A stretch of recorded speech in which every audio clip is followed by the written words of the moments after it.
ஐயோ! என்னைய அப்படி பார்க்காதீங்க முத்து, அப்படி என்னைய பார்க்காதீங்க முத்து. நான் உங்களுக்கு துரோகம் பண்ணல. இந்த உண்மை தெரிஞ்சுச்சுன்னா நம்ம குடும்பம் தாங்காதுன்னு பயந்தேன் முத்து. நான் உங்களுக்கு துரோகம் பண்ணல அப்படின்னு கண்ணீர் விட்டு கதறி அழுகுற மாரி ஒரு கனவு கண்டு மீனா பதறி எந்திக்கிறாங்க. ஆமாங்க. ரோகிணியோடைய உண்மையெல்லாம் தெரிஞ்சுக்கிட்ட மீனா, இத யார்ட்டயாவது சொல்லணுமே, யார்ட்ட சொல்றது? முத்துட்ட சொல்லலாமா? அத்தைட்ட சொல்லலாமா? மாமாட்ட சொல்லலாமா? அப்படின்னு சொல்லி யார்ட்ட சொல்லுதுன்னே தெரியாம தனிமையில ரொம்ப பதட்டத்தோடயே நடந்துக்கிறாங்க. விஜயாவுடைய மன அமைதிய நம்ம குலைச்சிருவோமோ! அவங்களுக்கு ஏதாவது ஆயிருமோ! இல்ல அண்ணாமலைட்ட இந்த விஷயத்த சொன்னா ஒரு ஹார்ட் அட்டாக் வந்துருமோ! அப்படின்னு சொல்லி இத யார்ட்ட சொல்றதுன்னு தெரியாமலே மீனா குழப்பத்தோடயே சுத்திக்கிட்டு இருக்காங்க. இத மீனா வந்து முத்து நோட்டம் விட்டுக்கிட்டே இருக்காரு. ஏதோ ஒரு மாற்றம் இவர்ட்ட தெரியுதே! இத நம்ம எப்படியாவது கண்டுபிடிக்கணுமே! அப்படின்னு சொல்லி மீனா மேல முத்துக்கு சந்தேகம் வருது. அதே நேரம் மீனா ரூமுக்குள்ள உட்காந்து ரகசியமா யார்ட்டயோ ஃபோன் எடுத்து பேசிட்டு இருக்காங்க. அந்த வந்து அடிக்கடி பேசுறத முத்து கவனிக்கிறாரு. கவனிச்சுட்டு ஏதோ ஒரு தப்பு நடக்குது. இல்ல மீனா எதையோ நம்மட்ட மறைக்கிறாங்க. இத நம்ம கண்டுபிடிச்சே ஆகணும் அப்படின்னு சொல்லி முத்து மீனாவ ஃபாலோ பண்ணிட்டே இருக்காப்ல.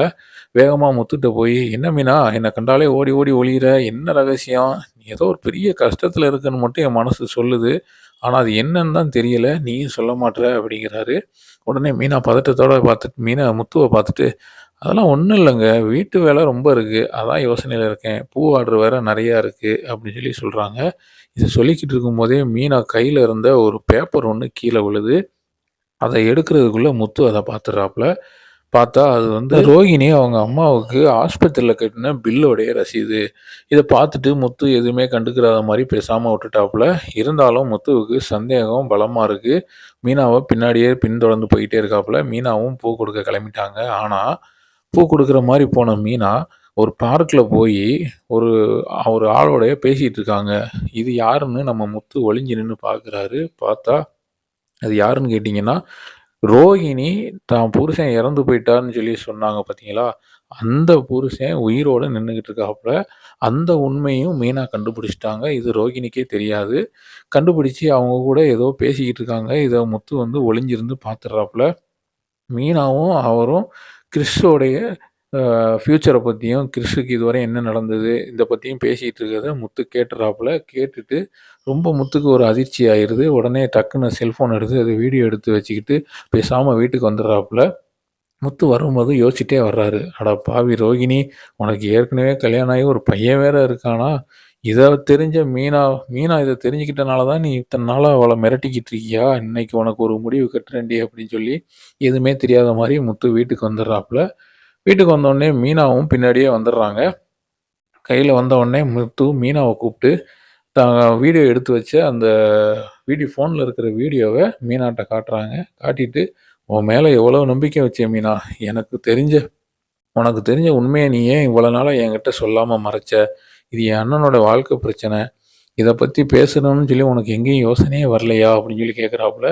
உடனே மீனா அழுதுகிட்டே முத்துவ பார்த்து, "ஐயய்யோ! இல்ல முத்து. நான் உங்களுக்கு துரோகம் பண்ணணும்னே நினைக்கலங்க. இந்த குடும்பம் வந்து இந்த உண்மையெல்லாம் கேட்டா தாங்காது. கண்டிப்பா மாமாவுக்கு ஏதாவது உடம்புக்கு பிரச்சனை ஆயிரும். ஹார்ட் அட்டாக் வரது கூட வாய்ப்பு இருக்கு. அதனால தான் நான் மறைச்சேன்." அப்படின்னு சொல்லி சொல்லவும், முத்து சொல்றாப்புல, "உண்மைனா வெளிய வந்து தான் ஆகணும் மீனா. தப்பு நடக்கும்போது அத பார்த்துட்டு மறைக்கிறது அத விட பெரிய தப்பு. இந்த விஷயத்துல நம்ம ரோகிணிய கேள்வி கேட்டே ஆகணும். முதல்ல ஏன் எங்க அண்ணன்கிட்ட இந்த உண்மைய சொல்லல?" அப்படிங்கிறத ரோஹிணிட்ட நம்ம கேட்டே ஆகணும் அப்படின்னு சொல்லி, இனிமே நமக்கு ஒரு நிமிஷம் கூட தாமதிக்க கூடாது. ரோஹிணிய கூப்பிட்டு நம்ம கேட்டே ஆகணும் அப்படின்னு சொல்லி சொல்றாப்புல. இருந்தாலும் மீனா நீ என்கிட்ட மறைச்சது தப்பு தான். உன் பயம் எனக்கு புரியுது. பரவால்ல.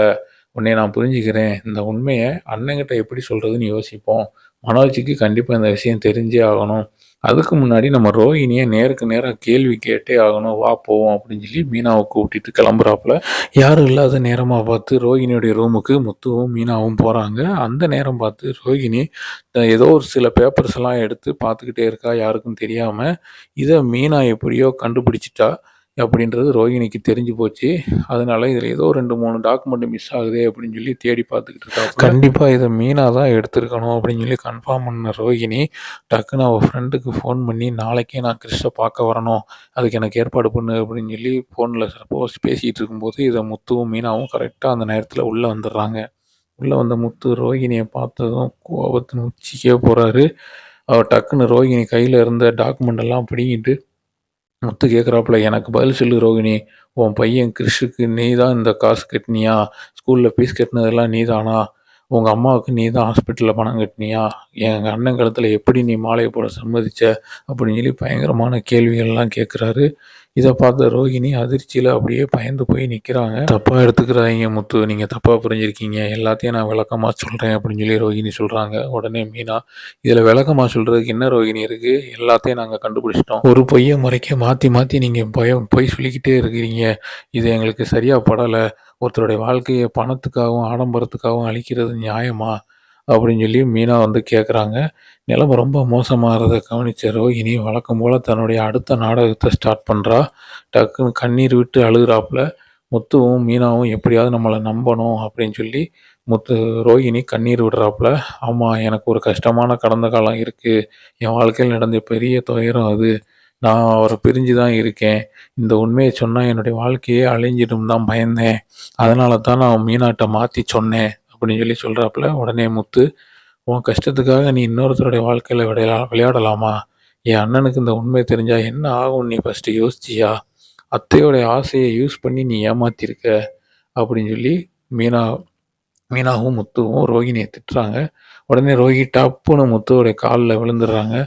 "முத்து, இது யார்ட்டயும் சொல்லிறாதீங்க முத்து. என் நிலைமை உங்களுக்கு புரியும்னு நெனைக்கிறேன். ப்ளீஸ் இந்த வீட்ட விட்டு என்ன தொரத்திறாதீங்க. என் பையனோட எதிர்காலத்துக்காகத்தான் நான் இதெல்லாம் செஞ்சேன்." அப்படின்னு சொல்லி கதர்றாங்க. ஆனா இந்த நடிப்ப வந்து முத்து நம்புறதுக்கு தயாரா இல்ல. "இங்க பாரு ரோகிணி, நீ நல்லவன்னு நாங்க நெனச்சிருக்கலாம். ஆனா நீ செஞ்சது அபட்டமான ஏமாத்து வேல. என் அண்ணன், எங்க அப்பா, விஜயா எல்லாரையும் நீ ஏமாத்தியிருக்க. எல்லாருமே ஏமாந்து போயிருக்காங்க. இந்த ரகசியம் அந்த வீட்ல இருக்கவே கூடாது. நாளைக்கு காலையில இந்த உண்மைய நான் எல்லார்கிட்டயும் சொல்லப் போறேன்." அப்படின்னு சொல்லி சொல்லிட்டு கிளம்புறாப்புல. ரோஹிணி பயங்கர ஷாக் ஆயி அப்படியே தரையில உட்காந்துர்றாப்புல. முத்துவும், மீனாவும் இப்ப ரோஹிணியுடைய அறைய விட்டு வெளியில போறாங்க. இந்நேரம் பார்த்து ரோஹிணி வந்து ஒரு சபதம் எடுக்குறாங்க. என்னன்னு கேட்டீங்கன்னா, "முத்து, நீ என்னைய பழிவாங்கணும்னு நெனைக்கிற. அவ்வளவு சீக்கிரத்துல என் ரகசியத்த நீ வெளிய கொண்டு வந்துர முடியாது. நீ தான் என் ரகசியத்தையே இனி மறைக்கப் போற. உனக்கு ஒரு பெரிய சிக்கல் காத்திருக்கு பாரு." அப்படின்னு சொல்லி புதுசா ஒரு ட்விஸ்ட் ஒண்ணு வைக்கிறதுக்காக முடிவு பண்றாங்க நம்ம ரோகிணி. அப்படியே மறுநாள் காலையில எல்லாரும் சாப்பிட உட்காந்துருக்கிற மாரி காட்டுறாங்க. முத்துவும், மீனாவும் ஹாலுக்கு வர்றாங்க. இந்த சரியான நேரம் பார்த்து எப்படியாவது ரோகிணியுடைய உண்மைய முகத்த எல்லார் முன்னாடியும் கிழிச்சு தொங்க விடணும் அப்படின்னு சொல்லி முத்து யோசிச்சுட்டு இருக்கிற அடுத்த நிமிஷம் டக்குன்னு ரோகிணி விஜயாவுடைய கால்ல விழுந்து அழ ஆரம்பிச்சிடுறாங்க. "என்ன ரோகிணி, என்னாச்சு உனக்கு? ஏன் இப்படி அழுது என் உயிர எடுக்கிற?" அப்படின்னு சொல்லி விஜயா கேட்குறாங்க. உடனே ரோகிணி கண்ணீர விட்டு, "எனக்கு ஒரு பெரிய கஷ்டம் அத்த. நான் இந்த பாழும் வீட்ட விட்டு போகப் போறேன்." அப்படின்னு சொல்லி சொல்லவும், விஜயா, "என்ன ரோஹிணி உளர்ற? நீ ஏன் போகணும்? இந்த வீட்ல உன்னைய வேற யாரும் எதுவும் சொன்னாங்களா? உன்னை யாராவது கஷ்டப்படுத்துனாங்களா?" அப்படின்னு சொல்லி விஜயா ரோஹிணிய பார்த்து கேட்கவும், அப்படியே ரோஹிணி மெல்ல முத்து பக்கம் திரும்பி முத்துவ பார்க்குறாப்புல. உடனே விஜயாவுக்கு புரிஞ்சிருது. "அத்த, அது வேற யாரும் இல்ல அத்த. முத்துவும், மீனாவும் தான் நேத்து எங்க ரூமுக்கு வந்து என்னை மிரட்டுனாங்க நேத்து நைட்டு." அப்படின்னு சொல்லி சொல்லவும், முத்துவுக்கும், மீனாவுக்கும் பயங்கர ஷாக் ஆயிருது. விஜயா, "என்னடா சொன்னா? நீயும் இந்த அல்பமும் என் மருமகள மிரட்டுனீங்களா?" அப்படின்னு சொல்லி கேட்கவும், ரோகிணி, "அவங்களுக்கு என் மேல ரொம்ப பொறாம அத்த. நான் உங்க செல்ல மருமகளா இருக்கிறது அவங்களுக்கு பிடிக்கல.